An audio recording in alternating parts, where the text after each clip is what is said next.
Hey everyone, welcome back to the Unqualified Film Bros podcast, celebrating episode 201 tonight. Coming at you with a late night edition of the pod, coming at you with some great music. Ben's ready to play. And as you can tell by Ben's Zoom username, my pick this week. Oh Uh, yeah. No, I forgot to change it. it's all right, I got you. That's a good one. Um, we're talking about Spinal Tap 2, The End Continues. Rob Reiner, Christopher Guest, Harry Shearer, Michael McKean. Gentlemen, Elton John. Elton Paul John. McCartney. This movie goes to 11. Ben Levin, what'd you think? Um, I enjoyed it. I thought it was funny, but at the same time, it just doesn't carry the same weight. I feel like This Is Spinal Tap is just such an influential movie, more than just being a mockumentary, accurate depiction of rock life, inspired stuff like The Office and all that stuff. This one is it plays its riffs. And it's funny. It's just not as funny because it feels more derived, you know? Well, it's derived from Oh. itself. Yeah. I mean, obviously they're playing like their songs that they've already done. Big Bottoms featured heavily. Got Flower People. Um, and it's fine. Like they make use of the new landscape by bringing in like dancing like BTS guys. And I don't know, the whole thing with Garth Brooks and the video going viral. It's kind of funny. It's funny. It's just the entire time that I was watching it, I was like, I think I just want to rewatch the original. That was the big thing that I kept coming back to was I enjoy this film, but really the purpose it serves is that like reinvigorating the nostalgia for the first one. Yeah, and it is almost like it's a sequel, but it's also kind of like a tribute movie Yeah. to the original. Yeah. I mean, the idea of doing like a reunion concert in the first place is the tribute. Yep, Like tribute. I But would at say least it leans into that, right? It doesn't like try and do something special No, no, where I it's mean like it, they get it back does a good together job. for like a long time. It's like, no, we're gonna do like a concert and then we're gonna call it. So it felt more like okay, maybe you're actually going away this time. It was a bit like in the beginning. I think it was Anchorman 2, where Ron Burgundy had to like get the crew back together. Mm-hmm. that's an insane comp for this movie because Anchorman 2 is bad. Well, yeah, but that's the one thing I remember is like Ron Burgundy is like living out in his van or something. I've only seen that movie once, but I just remember that being I that was the first think movie that came to mind. I don't know. It's another mockumentary, or not a Anchorman mockumentary, satire, whatever. Anchorman 2 I saw in a theater when I was in high school because I loved the first one. I was like, oh, they made a sequel? Gotta see the sequel in the theater. Yep. And then I think I may have rewatched it once since then, like maybe when I was still in college, but it doesn't hold a candle to the Not, original. no, Even it's the sidebar movie Wake Up Ron Burgundy, that's better than the sequel. but Hey yeah, I guys, mean, this is a Adam respectable McKay, sequel. just real quick, Adam McKay he had so many outtakes and other plot lines from Anchorman that he made another 90-minute movie that's 90% new stuff in the exact like that could have been what Anchorman was. Genius. Anyway, I digress. Spinal Tap 2. I mean, we've done legacy sequels a million times on the pod. Uh, Yep. this one, yeah, I think leaning into the nostalgia and definitely having the same four guys behind this movie that they did 41 years ago really works to its strengths. Like if you had brought in, I'm just going to bring up Akiva Schaffer and the Lonely Island guys because they just did Naked Gun. Like if you had brought in some modern comedy writers to do their version of a Spinal Tap movie. Yeah, Could no, have been funny, but it wouldn't have been the same. there's no point. Like, There's no exactly. the, There's no point. I mean, they are like in a way they are a band. Like they do perform at Spinal Tap, and they've done that for years since the movie came out, and I think it's amazing. They do that. They do their bluegrass band. I mean, all the guys there actually play, which is amazing. Like Christopher Guest, Martin McKean, Harry Shearer, and you could tell like they're all playing their instruments. For sure. Um,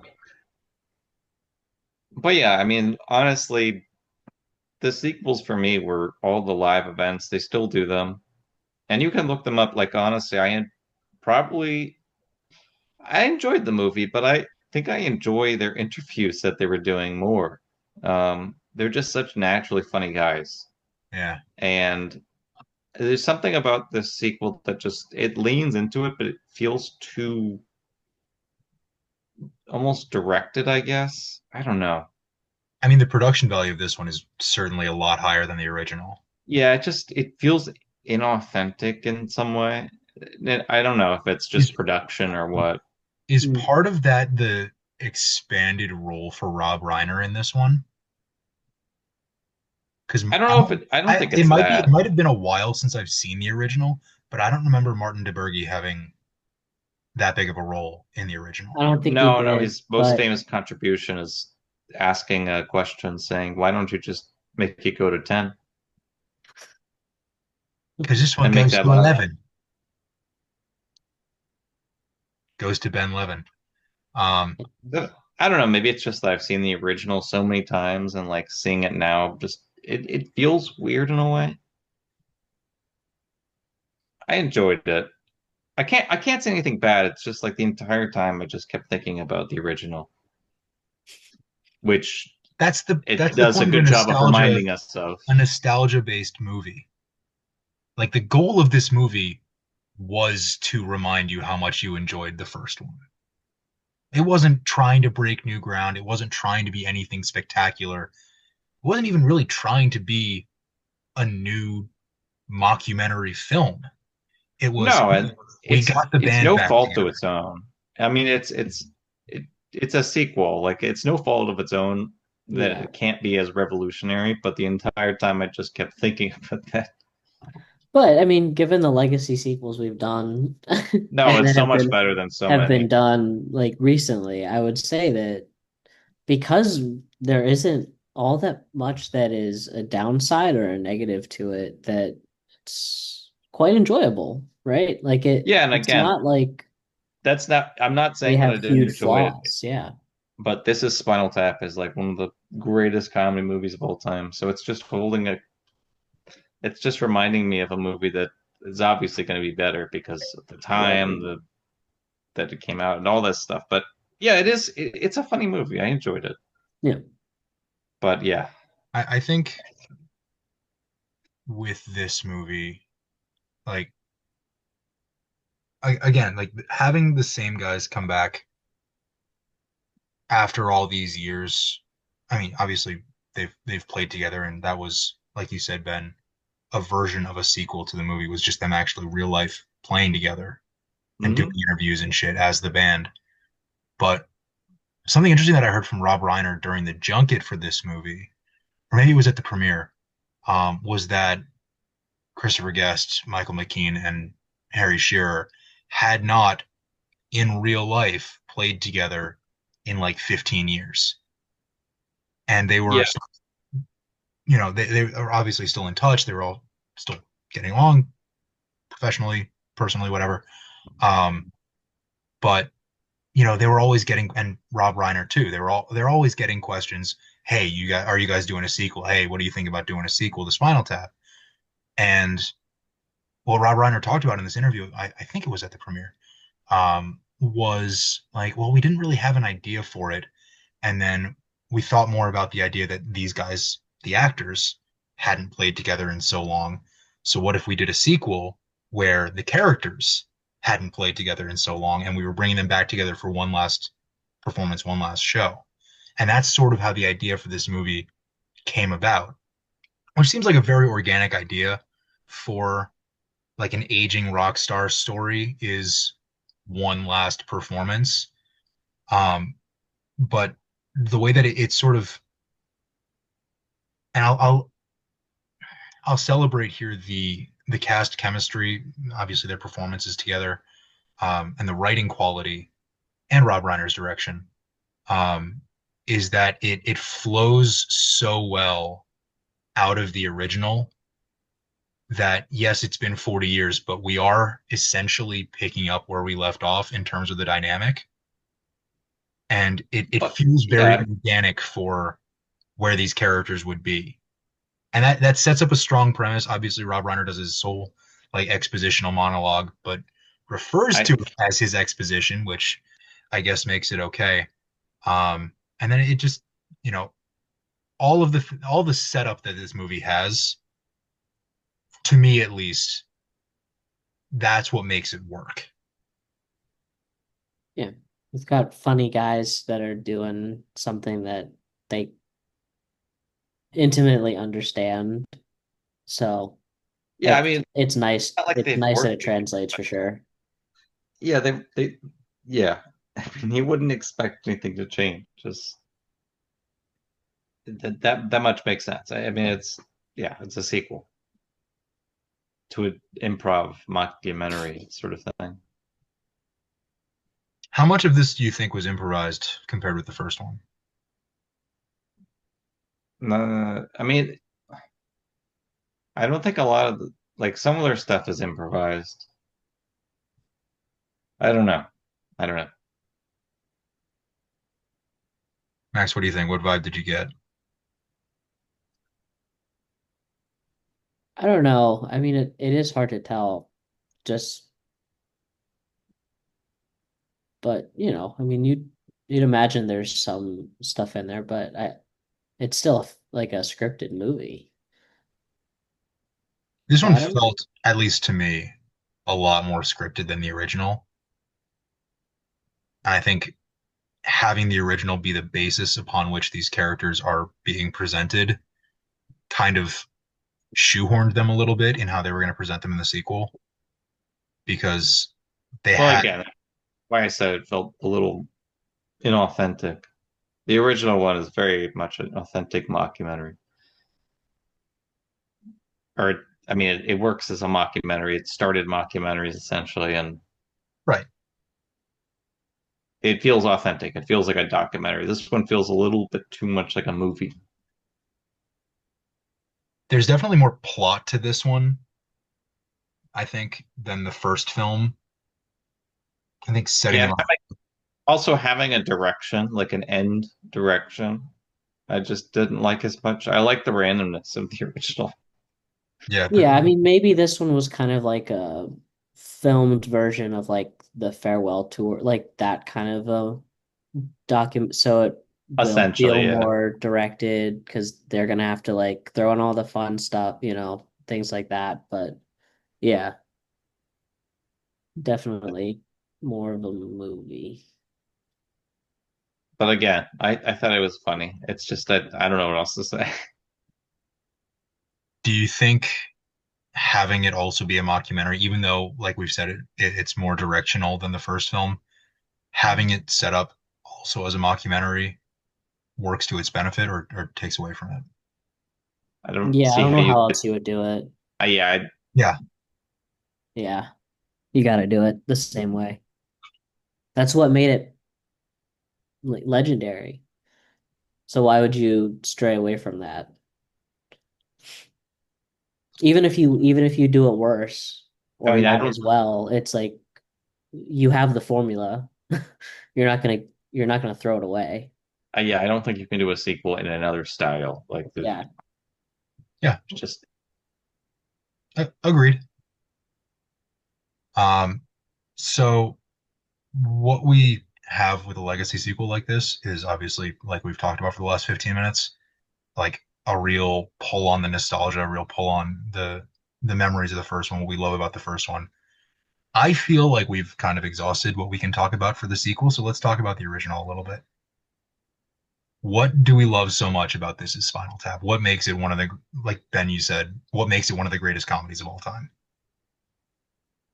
I mean, it's a foundational piece of comedy. The satire was on point. I mean, I think Ozzy Osbourne called it. He had a great quote where he said, "I was the only one in the theater not laughing because to me it felt more like a documentary."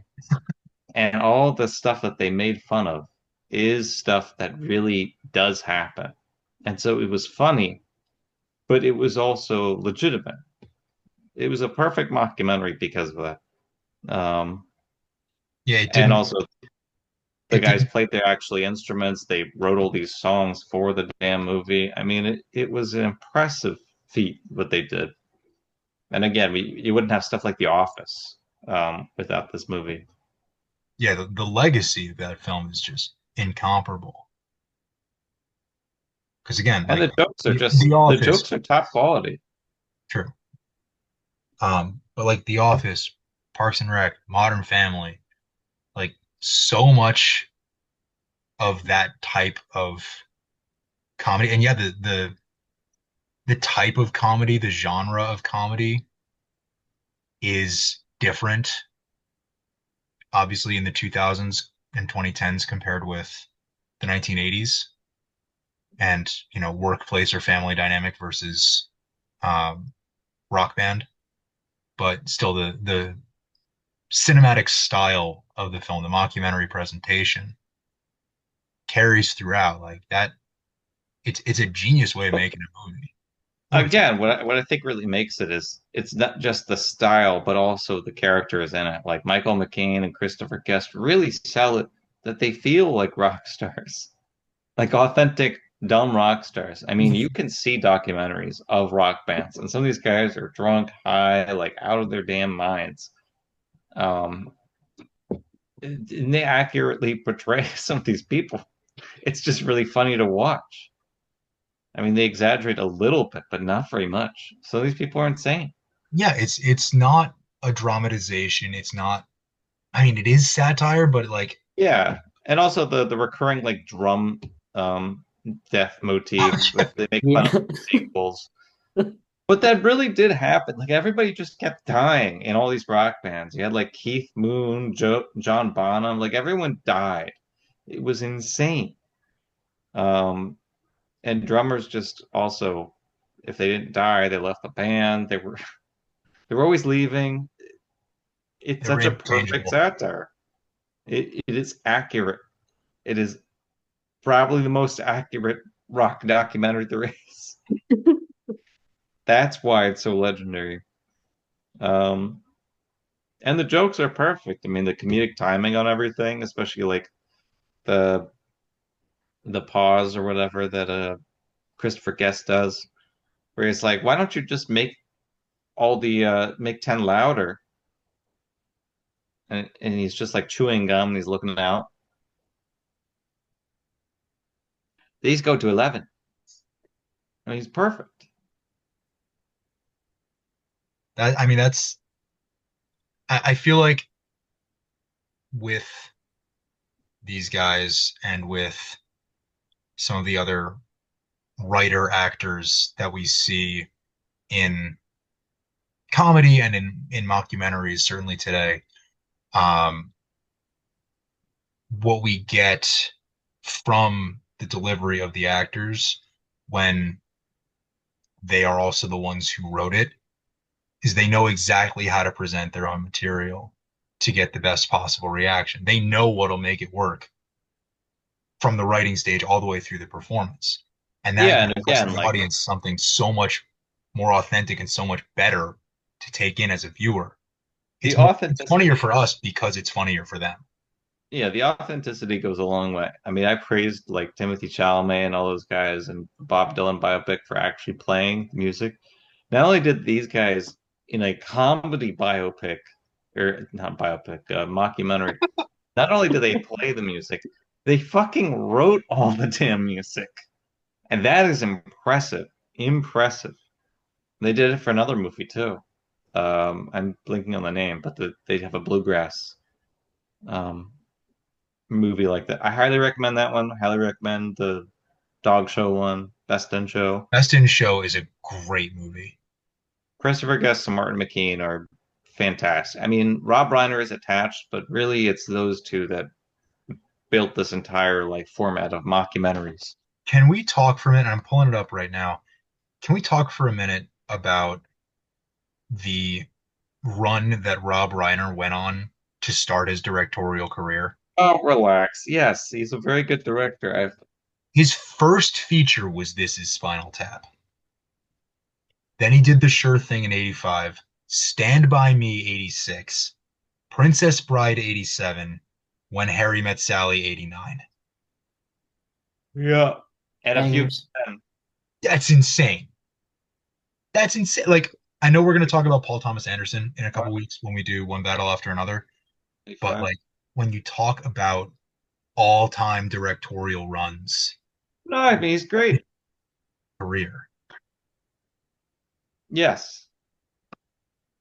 is great. Granted, he has the benefit of having Carl Reiner as a father, and Well, of course, the late great Carl Reiner. so he had a lot of influence. I mean, his father was famously very good friends with Mel Brooks, so very good on the comedy front. What most impresses me is always the A Few Good Men. Yeah. Yeah. Not not really what you would typically see in Rob Directing Reiner. against type there. Yep. Mhm. Yep. It's a good film. Yeah, I could talk about this all day, but yeah, go watch the original if you haven't, obviously. But go Mhm. watch this movie. It's funny. It's not as like amazing as the original just because it doesn't have the same weight. But if you like the original, there's no reason that you wouldn't like this one. It's very funny. And like my Ah, comments are more just that I really want to watch the original afterwards, which I did. And now I just the jokes are so good in the original. That's the one thing that this sequel cannot hold a candle to. It's just they're too good. They're way too good. I don't know. They certainly caught lightning in the first one, but this film, this sequel is. I was a little surprised myself, and I perhaps I shouldn't have been, but I laughed a lot at this movie. I thought it was very funny. Yeah, I mean, again, this is a funny movie. Christopher Guest, Martin McKean, they're two funny guys. Yeah. So check out Spinal Tap 2. The End continues in theaters. Watch, rewatch again. This is Spinal Tap. Watch some more Rob Reiner movies. Hmm. There's another episode we did. I don't know if you guys are familiar with The Princess Bride, but we did that movie on the pod a couple of years ago. We did do that. Unfamiliar. After I won trivia, pending the blood type of Josh Brolin in front of the pod. Yeah, I still want to know. I'm curious too. If we'd done weapons, maybe we would have found out. No, we do not find out. He doesn't bleed in Listen, that, does he? all I know is he doesn't know shit about fuck. All right, next week we are diving back into Stephen King for the second time this year. But not the last time. What am I missing? What are we doing later this year? The Running Man. Oh yeah. God, I'm so excited for that movie. The trailer hypes me up every single time. So our second of a three-peat in 2025 for Stephen King. We are taking the long walk with Cooper Hoffman, David Johnson, Mark Hamill. Should be one hell of a ride. We're very excited to talk about that one next week. So, all the usual stuff. Check out the movie, check out the original one, go see movies in theaters, ban AI in filmmaking, X, Y, and Z. Happy 201. Gentlemen, we'll see you for the long walk next week. Have All a good night. right. Good night.